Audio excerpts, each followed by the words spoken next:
Welcome to Burlap Teachers. Enjoy the video. You start by locating the snag and checking the fabric weave so you know how fragile it is. Once done, secure the area by smoothing the cloth and placing it flat. This prevents stretching.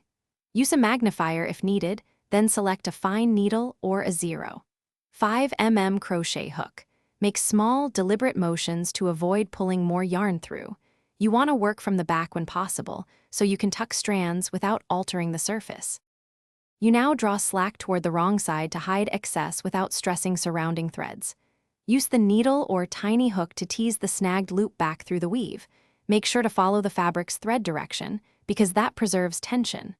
Once the loop sits flush, gently massage the area with your fingertips to blend. If the fabric tolerates it, secure the tuck with 1 or 2 tiny stitches on the underside.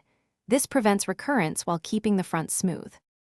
You finish by trimming any visible tiny tails at the wrong side, cutting flush so threads won't catch. Do not cut into the weave.